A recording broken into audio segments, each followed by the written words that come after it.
You're listening to the Otis Jiry channel.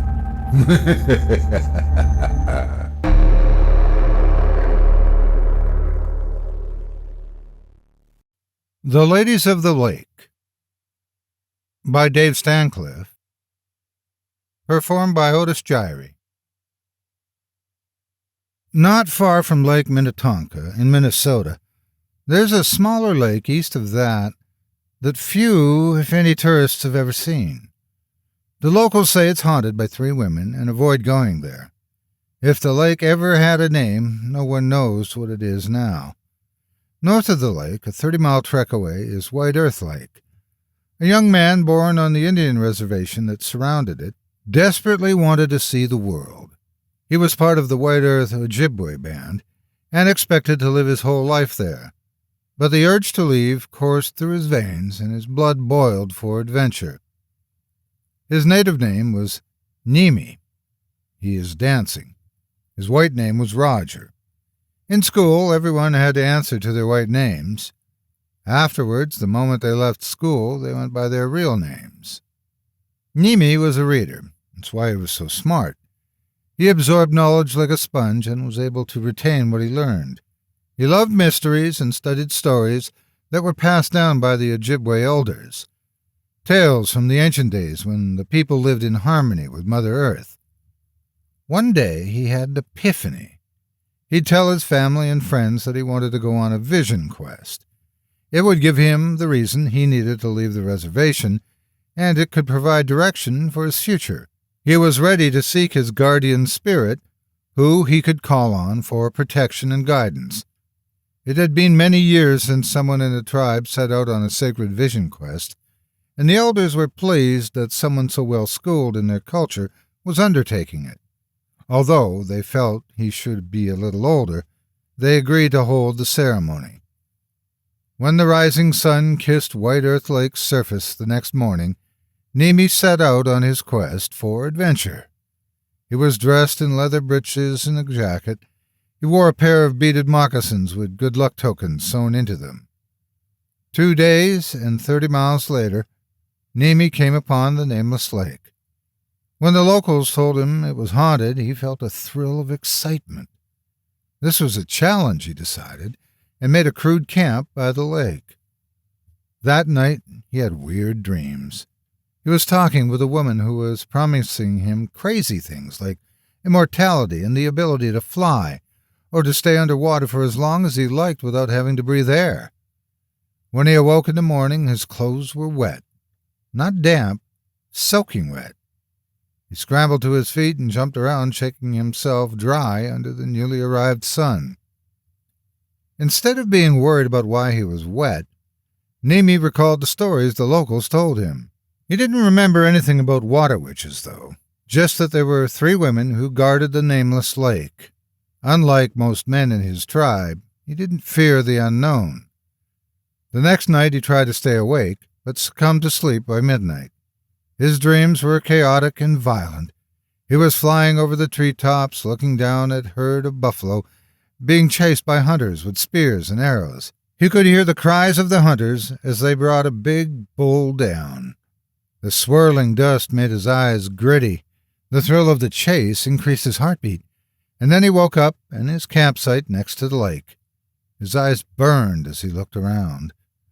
Afterward, he walked along the lake shore, wondering what his dreams meant. As exciting as they were, he longed to know if the lake was really haunted. Thus far, he hadn't seen any ghosts, yet the locals insisted they were there. He'd gone 5 days without food, hoping it would give him a vision. His body was so weakened he quit walking and sat down by the lake, staring out at its shimmering surface with glassy eyes.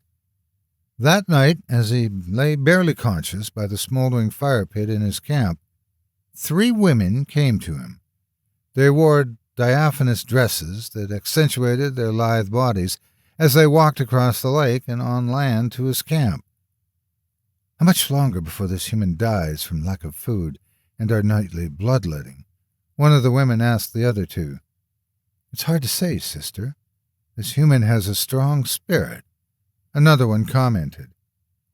In spite of his condition, Nimi heard the voices and struggled to focus his eyes as they peered down at him. His first thought was they were beautiful. They all had full red lips and pale faces that were expressionless. All three had pale blue eyes that watched him struggle to sit up. None of them wanted him to die, at least not until someone else came along. Human blood was the ultimate intoxicant for them. They seldom got visitors because people feared the place.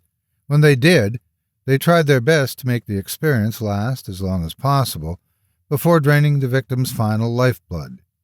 It had been decades since the last victim stumbled into their domain.